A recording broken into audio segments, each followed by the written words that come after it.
Hey, what's going on, everyone? How you guys doing today? My name is Matt Jarbo. Today is the 26th of March, 2020. I'm now 38 years old. Today is my birthday. I just want to make that announcement out there. I want that. I have an ego. I'm a narcissist. I'm a YouTuber. This is kind of how things go. So please praise me in the comment section for for surviving another year and potentially the pandemic we currently find ourselves facing, a global pandemic, which is already starting to see things maybe get a bit of a turnaround, right? Maybe get a bit of a turnaround, especially in places like China, where we might actually be seeing something epic take place. And I'm calling attention to this for the positive side of it. By the way, I'm calling attention to this for the positive side of it. So China, in a few areas right now, has reopened some theaters and it's showing some movies, Endgame and Avatar. Two movies that are 10 years apart, the two titans of industry in regards to the top grossing box offices for throughout Hollywood history. And right now they're currently battling it out in China. And this could actually put Avatar back on top, depending on if Chinese theaters start to actually charge admission, which right now apparently they aren't, but it could change as, the 70,000 theaters in China start to open up. Yeah, there are 70,000 theaters in China, by the way. And they're now going to start opening up slowly and surely because now they're finding zero new cases of the Bud Light in China. And so they want to just return things to normal. So according to comicbook.com here, it says Chinese theaters re-releasing Avengers, Avatar, and Inception to boost cinema reopenings. And this is a good sign. Entertainment is a staple of society, not just our society and Western society, but the world over. People love to be told stories. They love to laugh. They love to cry. They love to be, inspired. They like to be scared. They like to be horrified and terrified. They like to feel things, and movies elicit those emotions. And it's one of the reasons why you're a big movie fan. It's one of the reasons why I'm a big movie fan. It's one of the reasons why we are in this together. So I do applaud China for trying to do something positive, even though the government has probably lied about a lot regarding the situation, especially the death toll. And so we never really know. But this is what's going on. According to comicbook.com, they say China is slowly starting to return to normalcy after a period of issues with the Bud Light virus and the COVID-19 disease. Now, that includes the reopening of theaters and other businesses to help kickstart the reopening of those theaters.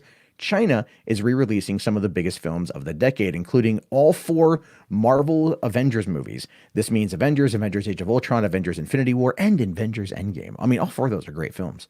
Yeah, even Age of Ultron. Kiss my ass if you disagree.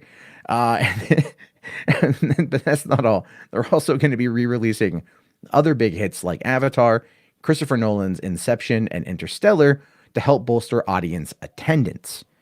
Now that they want to get butts in seats again, they are absolutely trying to reestablish normalcy, and this does feel like one of the best ways for it to happen, in my opinion. Right, is to kind of like reintroduce people to entertainment. It takes their mind off things. It allows them to just relax a little bit, decompress a little bit, not think about the world around them, and that is one of the reasons why this is actually an important move, and it's going to come here to the States. I was already talking about that earlier.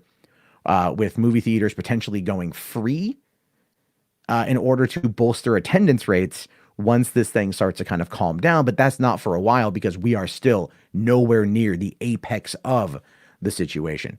Now, it goes on to say here, at the moment, there are around 600 to 700 theaters that are open in China. And though many of those are locally operated and not major change, at the moment, no major theater chains have reopened, but they could. Yeah, because, major theater chains are not going to want to be outdone by small mom and pop businesses. But the small mom and pop businesses here, to their credit, that's great. I love the fact that they're stepping up. They're like, no, we want to make sure people can see movies. No, we want to make sure that we deliver that type of experience to our community, because small mom and pop theaters, those are the ones people care about. They're the ones people want. Come on, everyone here has a small independent theater that they love to go to, or one that maybe isn't a massive chain that it speaks to them. I have that. I worked for one. For 10 years, I worked at a drive-in theater in San Diego. It's my home away from home. I love that place. I will always love that place. But it's an independently owned theater, and they're massively impacted by this right now. All of my friends who work there are out of work, and they don't know when they're going to go back. And so it's like I'm curious where things are going to go. Now, re-releasing the big films is part of China's answer to one of the issues many countries face once businesses start to reopen, which is convincing audiences that it's safe to go out in large groups. Distributors won't start marketing and releasing their biggest films until they know audiences are headed to theaters.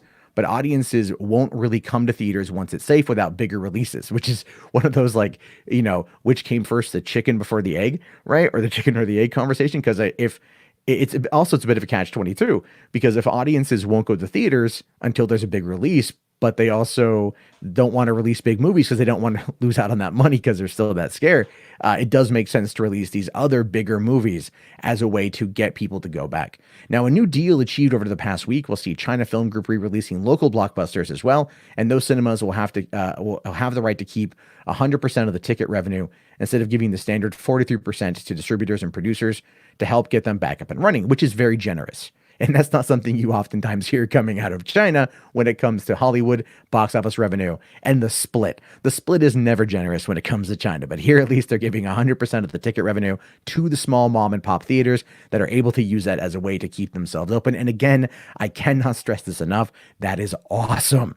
I love that. I do. I love that. I don't like China's government, but I love supporting small independent theaters. And if they're getting the help they need right here, that's fantastic. And I say this also because one of my favorite small theaters in San Diego, I just found out it's closing down, where I saw like Night Watch and I saw, Fido, and I saw a bunch of independent movies there. And I saw, like screenings of like Big Lebowski. And I even saw an old 1978 3D porno there once as a gag thing. Those theaters speak volumes to me as a film fan. And I have to give credit to China on this one for doing that. Now, this is where it says here, as for the Hollywood studios, they're not giving up their usual 25% cut of sales. Okay, so maybe I read ahead a bit too far there. So the 25% cut is already much lower than the usual 40 or 50% that they receive. With these movies brought in previously, China's hoping to get the film business back up in a big way. Avatar brought in $202 million during its initial run in China. Interstellar brought $122 million, and Avengers, 4 films in total. What the? Okay, gee. You have to love this here. Instead of breaking it down movie by movie, right? It's saying like it brought in a collective total of 1.3 billion. And so those will likely generate a nice sum during their re-release. And the thing is, the re-release is going to be still a while. But this does kind of beg the question, and the question's kind of funny and whatever. Will Avatar beat out Endgame for ticket sales? And will it put it once again in the lead in the global box office race? Right now, we've heard from Stephen Lang that Avatar 2 will beat out Endgame for how much money it makes, and that's definitely up for debate to a lot of people.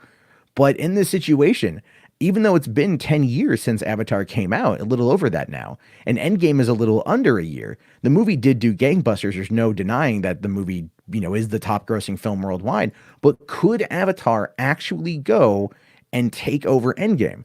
And that is something I want you guys to discuss in the comment section, because I think that it's possible. I do think that it's possible. I think it's because it's so far removed, it's now considered like nostalgic.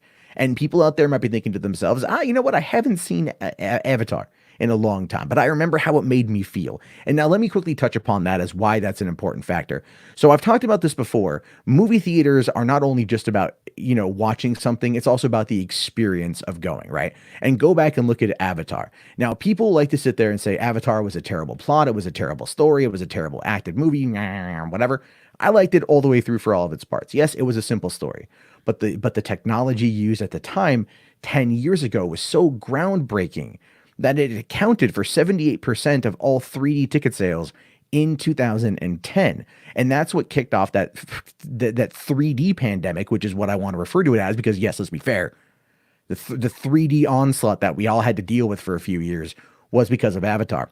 However, but the experience of seeing Avatar in 3D IMAX is one that a lot of people still revel in. My father loved Avatar in 3D IMAX, saw it multiple times in 3D IMAX, something he had never done before.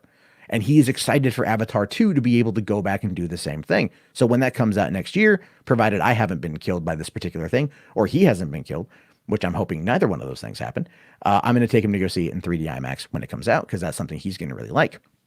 But the experience of going, right, that memory, that that nice little dopamine hit of thinking back to something positive, especially in a time of worry and anguish and panic and uncertainty and fear, right? And potential scarcity. I don't know how bad China is, but it's worse off than here, at least for right now. And people are going to potentially go back to it. So I think it's possible. It is possible that Avatar could come back and find itself making a lot of money and then putting it back over the top because they're close together. They're not super far apart. They're still relatively close together. And that would be utterly, utterly hysterical because so many Marvel fans on Twitter would lose their mind and melt down. They would. I wouldn't be upset at that. I wouldn't. I think it'd be really funny, but I'd still get my popcorn, I'd get my soda, and I would just watch the meltdown happen and the salt flow and all that stuff go on the internet and just sit back and go, yeah, I'm going to go watch Avatar on Disney Plus and chill out. Like, that's all I'm going to do. Anyway, I want to hear about you guys, your thoughts, your opinions on this. Let me know down in the comments below what you guys have to say. I'm really curious to know. I will talk to you guys all later. Have yourself a great day. Again, thank you so much for watching. If you made it this far, type Avatar in the comment box so I know. Those are my true fans, my goats. Potentially become a channel member, help support it during this time of need. And I'll talk to you guys later. Have yourself a great day and peace out.